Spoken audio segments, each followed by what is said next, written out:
let's go ahead and dive in. And maybe the mother of all matchups this week. That's a battle of the Big Ten and a behemoth one at that. The Oregon Ducks. Welcoming the Indiana Hoosiers, both teams undefeated. A lot on line here in terms of playoff positioning. A lot on line here of who may be the number one seed come the Big Ten championship game. Ducks are laying 8.5 against the visiting Hoosiers there in Eugene. The numbers there, to give it a little bit of background, a Football Power Index at ESPN has the Ducks at number 2 overall. Indiana just a little bit further down at number 4. Offense efficiency, according to Pro Football Focus. Oregon at number 10. Indiana numero uno in the nation. Defensive efficiency, Oregon at number 35, and Indiana a little bit better in that category too at number 8 nationally. So right now, based on the values, Indiana probably a damn good value at minus 8.5, but it's not my call. It's Ryan. So Oregon minus 8.5 against the Hoosiers. Horvey, fade or follow? Yeah, I haven't bet this game. If I were to bet this game, I would follow Oregon. I would actually take Oregon. These are two really good football teams. I like Curt Cignetti, very good coach. Fernando Mendoza might be even better than Curtis Rourke. And I really like this Indiana offense. He is a top 5 quarterback throwing the intermediate routes.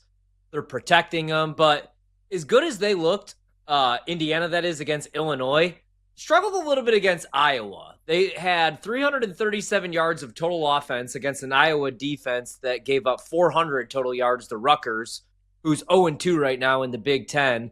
They were also only 6 for 15 on third down against Iowa, and that's been their issue this season, which is rare. They're 62nd in third down success rate. And then Indiana also on the defensive side of the ball allowed Iowa, who's 107th right now in passing EPA and 105th in passing success, to have a pretty decent, solid, efficient passing day, man. Gronowski got hurt, but before that, they had a late down passing success rate of 47%, which for Iowa, that's like the greatest show on turf type stuff. I think Oregon's a really damn good team. I think this is going to be a close game for 3 quarters, and then they're going to pull away late. So maybe I'm going to wait and probably try to bet this live if it's tied late. Dante Moore is a legit Heisman candidate. The Will Steen offense is just so damn good, it doesn't matter who's running it.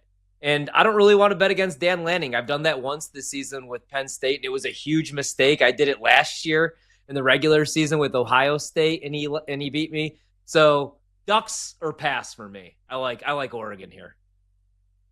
I'm going to lay the chalk with the Ducks at home, minus 8.5 against the Indiana Hoosiers. Can't wait to watch that game. All right, let's move on to the Red River Showdown, the Red River battle against a guy that you already called a bust, that being Arch Manning. His Texas Longhorns laying 3 in this one against Boomer Sooner. The numbers there, to give you a little bit of background info here, Football Power Index has Tejas at number 8 in the country, OK at number 15.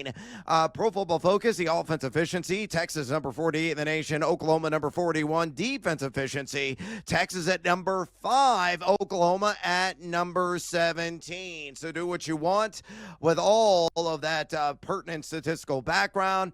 Texas minus 3 against Oklahoma. Horvey, fade or follow? Yeah, so if I'm wrong on any games this week, I'm fine with being wrong on this one because it means John Mateer does give it a go. He says he's pushing to play in this game. I think they're going to need him to beat Texas. When he's been on the field, I think Oklahoma's been the better team, right? That defense is top 10. But if he does go, how healthy is he? He had hand surgery a couple weeks ago, man. He's a quarterback. And this is do or die for Texas. If they finish 10-2, they'll be in the college football playoff, just like they were last year. If they finish 9-3, they're out. And even if Arch ends up being a first-round pick, for him, unfortunately, he had to be the next big thing, right? Like Andrew Luck at Stanford. But he just hasn't been, man. Too many turnovers, too many turnover-worthy plays, that weird sidearm thing that he does. That said, I just think that Texas, I think they find a way to win this game with their season on the line. I think Sark, a lot of pressure on him. He has not won a big game in a long time. So I'll go Texas here. I think they win this game by exactly a field goal. I think I think probably like 31-28 is the final here.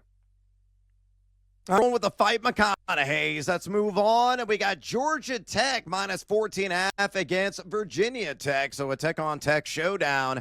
Football Power next at Georgia Tech, number 42 in the country. VT at just number 68. Offense efficiency, according to PFF. Georgia Tech at 58. Virginia Tech at 115 nationally. Defense efficiency, Georgia Tech number 103 in the country. Virginia Tech a more respectable number 55. With all that info coursing through your brain, what do you say? Georgia Tech minus 14 in the hook against Virginia Tech. Fade or follow? So I don't like laying big numbers with Georgia Tech because they kind of almost remind me of a service academy team, right? They like to pound the football, really good in the trenches, good defensively. But here, I'll follow Georgia Tech. I have to fade Virginia Tech the rest of the way. I know they won a couple weeks ago, man, but last week against Wake Forest, Drones was 14-28 passing for 111 yards through another pick. He's a guy, he's like the guy like Anthony Richardson, who seems great dual threat quarterback. He just can't make the throws, though. So I like Georgia Tech. I think they win this game by 17-21 points. I would only lay the number here. All right, not at all afraid of shiver me timbers and Captain Hook there. Gotta lay it with GT. All right, last one. Iowa State minus 3.5 on the road in Boulder against the Colorado Buffaloes. According to the Football Power Index at ESPN, the Cyclones that were 31 in the country. Colorado at number 55. Offense efficiency, according to PFF. Iowa State number 34. CU number 107. Defense efficiency. Both these teams in a similar range. Iowa State number 95. It's a bit stunning.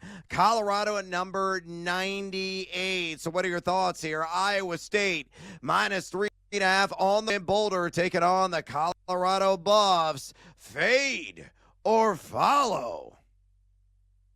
Fade. We're betting Dion for the first time this season. I bet Colorado here. This opened at 5.5. We're at 3.5 right now. This is just me fading Iowa State again, and I really do like Matt Campbell, but I just don't think this is a good football team, man. Now, they burned me like they did in Ireland against Kansas State. But Colorado also, don't get me wrong, like they're not a good football team whatsoever, but they've been juggling their quarterbacks. They've played 3. Now they've went back to Caden Salter.